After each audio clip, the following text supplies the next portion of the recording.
तो नमस्कार दोस्तों, कैसे हो आप सब। और जो है कल अर्थात 21 तारीख को कई जगह कौशल परीक्षा आयोजित होना है और उसी के संबंध में मेरी तरफ से आप सबके लिए टिप्स है। इसको आप टिप्स माने या फिर मेरी सलाह माने या जो भी माने। तो चलिए मैं आपको एक उदाहरण बताता हूँ। हमारे एक गुरुजी हुआ करते थे, कहने का मतलब वो गुरुजी बाद में हुए। पहले उन्होंने जो है इसी भृत्य के परीक्षा के लिए इंटरव्यू गए थे और वास्तव में तो वो इकोनॉमी में वो PhD थे अपने समय के, ठीक है ना।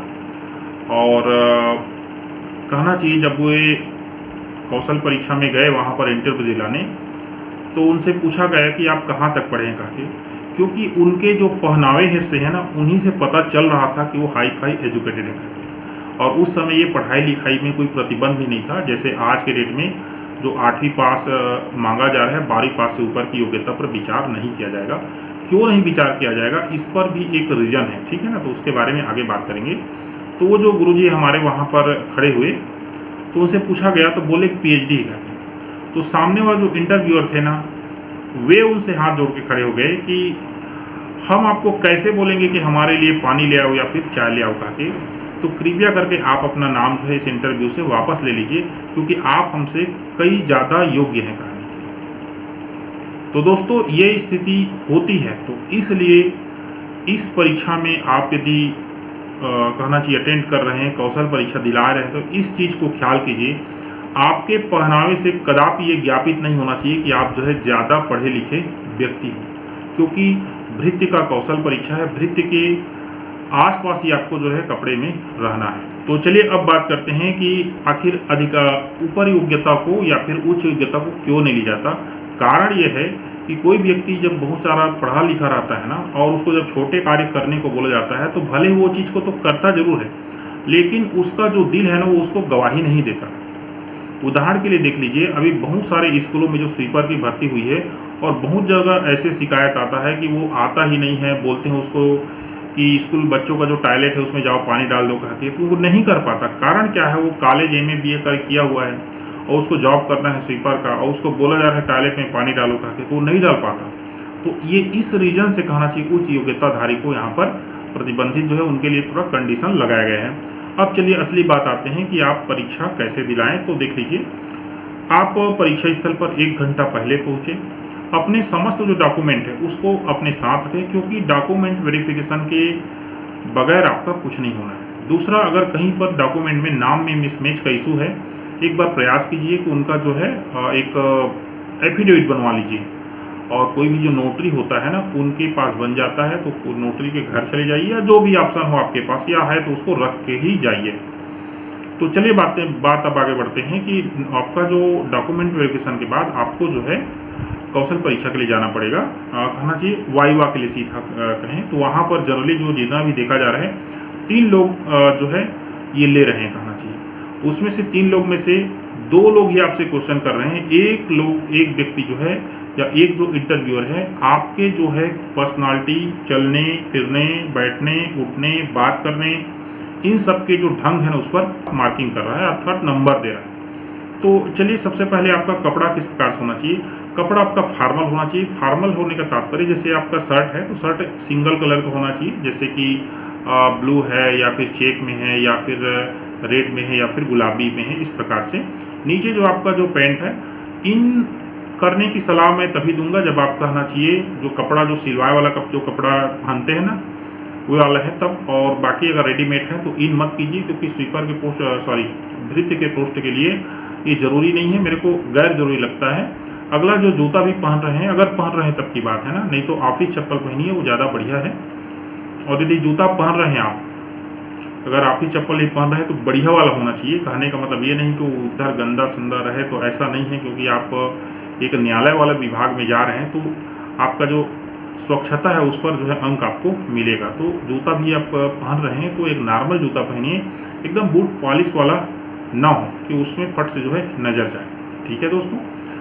अब अगला आ जाता है कि आप अगर आप महिला हैं तो आप प्रयास कीजिए जो फॉर्मल साड़ी है वो पहनिए, और अविवाहित है तो अपने हिसाब से आप देख लीजिए, जिससे जो है एक सामान्य रूप से दिखें आप, ज़्यादा चमक दमक ना हो। ज़्यादा इंप्रेशन बनाने के चक्कर में वही होता है, आप अपने आप को अपनी योग्यता से बहुत ऊपर जो है आपके पहनावे से पता चल जाता है, और सामने वाले का एहसास हो जाता है कि आप जो है 12वीं पास व्यक्ति नहीं है, बल्कि इससे ऊपर लेवल के व्यक्ति हैं। तो इस चीज़ को ध्यान रखिए। आप प्रयास कीजिए कि अपनी उच्च योग्यता यदि पूछी जाती भी है तो प्रयास कीजिए, क्योंकि आपने जो है फॉर्म ये चीज़ फिलअप भी नहीं किया है तो मत बताइए, और बता भी रहे हैं तो इस प्रकार से बताइए कि कहना चाहिए कि अब इसके बारे में मैं कुछ नहीं बोलना चाहूँगा, क्योंकि बताने के कई तरीके हैं। जैसे कि कहाँ तक पढ़े हो, तो सर मैं बीएससी पास हूँ, एमए किया, उसके बाद मैंने यहाँ फाइट किया, वहाँ फाइट किया, ये सब मत बताइए, गैर जरूरी है, बिल्कुल आवश्यक नहीं है। जितना पूछा जाए ना उतना ही जवाब दीजिए। अब देखिए, आप जो कक्ष में प्रवेश करेंगे तो बिना अनुमति के प्रवेश मत कीजिए। कहने का तात्पर्य है अनुमति लीजिए एक बार, मैं आई कमी या क्या मैं अंदर आ सकता हूँ, इस प्रकार से या फिर इशारे से, जो भी हो। उसके बाद आप अपना जो कुर्सी सामने देंगे आपको, तो उसमें बिना अनुमति के बैठिए मत। वे लोग आपको बोलेंगे जरूर कि बैठिए इसमें। बैठने के भी तरीके हैं, देख लीजिए, दोनों हाथ हैं। अगर दोनों कुर्सी में इस प्रकार से आप बैठे हैं ना, ये बिल्कुल गलत है एक अभ्यर्थी के लिए। कहना चाहिए ये जो है एकदम रिलैक्स होकर राजा बराबर बैठना, ये टाइप से हो, तो ऐसा नहीं होता है। आप इस प्रकार से हाथ जो है सामने रखकर बैठिए, और पीठ आपका जो पीछे जो कुर्सी के फट्टा है या पीछे जो है कुर्सी, उससे बिल्कुल टच नहीं होना चाहिए, 2-3 इंच का गैप होना चाहिए। उसके बाद आप जो है जवाब दीजिए। जवाब देने में ज़्यादा जल्दीबाजी मत कीजिए। आपका शरीर जो है कांपना नहीं चाहिए, बॉडी लैंग्वेज एकदम सामान्य होना चाहिए, आई कांटेक्ट होकर बात कीजिए, और प्रयास कीजिए अपने बातचीत को लंबा खींचने की। जितना ज़्यादा लंबा आप उनको अपने साथ बना पाए, उतने ही आपको ज़्यादा अंक मिलेंगे। अब इसका क्या मतलब है, इसको समझिए। ये जरूरी है कि एक तो क्वेश्चन तो करेंगे ही करेंगे, लेकिन अधिकांशतः स्थिति में पहले क्वेश्चन से ही कनेक्ट होकर दूसरा क्वेश्चन बनता है। उदाहरण के लिए अगर आपसे पूछा गया आप कहाँ रहते हो, आपने बोल दिया दुर्ग, तो दूसरा क्वेश्चन फट से ये बोला जा सकता है कि दुर्ग में जो भिलाई का स्टील प्लांट है वो कब बना था, इस तरीके से।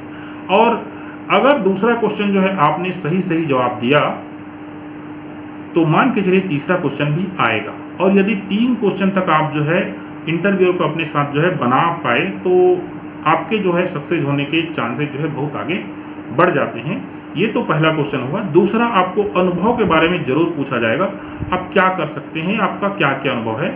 तो यदि आपने अनुभव है आपका, तब तो बताइए ही बताइए, लेकिन अगर आपके पास नहीं है अनुभव कुछ भी, तो भी कुछ न कुछ का अनुभव, आपके पास प्रमाण पत्र नहीं भी है, लेकिन ये बोलिए कि कहना चाहिए इस प्रकार से ज्ञापित कीजिए कि आपका ये अनुभव है। जैसे कि चपरासी का हाई स्कूल या किसी भी स्कूल में मैंने चपरासी का कार्य किया था, कुछ दिनों मैंने जो है ड्राइविंग। हाँ, देखिए, इन सब का विशेष मतलब होता है। किसी भी कार्यालय में ना, जैसे वाहन चालक है, अगर वो छुट्टी पर गया है तो उस स्थिति में कौन गाड़ी चलाएगा, तो या इमरजेंसी कंडीशन में कौन काम करे, तो इन सब कंडीशंस के लिए जो है अनुभव को प्राथमिकता दी जाती है। तो अगर आपके पास अनुभव है तो बहुत बढ़िया है, और नहीं है, सिर्फ ड्राइविंग लाइसेंस है, तो आप गाड़ी चला लेते हो तो बिल्कुल चला लेते हैं करके बोलिए। बाई द आपका नियुक्ति हो गया और कार आपको बहुत अच्छा से चलाना नहीं आता, तो उसके बाद आप जो है सीख सकते हो, कार चलाने में ज़्यादा समय नहीं लगता। और एक महत्वपूर्ण बात मैं आपको बोलना चाहूँगा, देखिए, अपने मन में ना नकारात्मकता जो है ना वो मत लाइए, या निगेटिविटी मत रखिए। बहुत सारा कमेंट आ रहा है यूट्यूब में, मैं देख रहा हूँ कि जज लोग जो है अपने रिश्तेदारों को इसमें लगाएंगे, इस प्रकार से जो चयन समिति वहाँ पर ऐसा है वैसा है। अरे भाई देखो, वो जज है, जज क्या अपने जो रिलेटिव से अपने घर वालों को चपरासी की भर्ती कराएगा क्या? नहीं भाई, अपने मन में ये सब धारणा मत रखो। होता है तो भी तभी आप वहाँ पर एक सामान्य भाव से बैठ पाओगे। नहीं तो अगर आपके मन में नकारात्मक भरा हुआ है तो आप तो पहले से ये सोच लोगे कि ना कि कुछ भी जवाब दो, होना नियुक्ति तो किसी और का है, तो ऐसा नहीं है। ठीक है ना, आप खुद मेरे को देख लीजिए, मैं खुद आपको बताता हूँ कि ये जो शिक्षक वाला हुआ था, 8वां जॉब था जो कहना चाहिए मेरे जीवन में मुझे मिला। तो किसी के लिए आप खुद सोच सकते हो, इतना जॉब में किसी सोर्स से अप्रोच की वजह से थोड़ी हासिल किया रहूँगा। तो इसका तात्पर्य यह है दोस्तों कि हो सकता है 1-2% या 5% कहीं पर हो भी हो, लेकिन इसका मतलब ये नहीं कि दुनिया में सब बुरे हैं। अच्छे लोग भी हैं दुनिया में, और बहुत अच्छे लोग भी हैं। पॉजिटिविटी लेके जाइए, चेहरे पर आपके एक स्माइल होना चाहिए, बढ़िया मुस्कुराते हुए जाइए, और वैसे ही आप जवाब दीजिए। तो दोस्तों, ये रहा मेरी तरफ से आपको कुछ टिप्स। बाकी और आप जो है YouTube एक संसार है, इसमें और भी आप सर्च कर सकते हैं वीडियो, और आपके जो परिचित होंगे विद्वत जन हैं उनसे भी आप सलाह लीजिए, और उसके बाद जो है आप कौशल परीक्षा दिलाइए। बाकी आप कौशल परीक्षा में सफल हों, ऐसी हमारी शुभकामनाएं हैं, और आप जरूर सफल होंगे। धन्यवाद।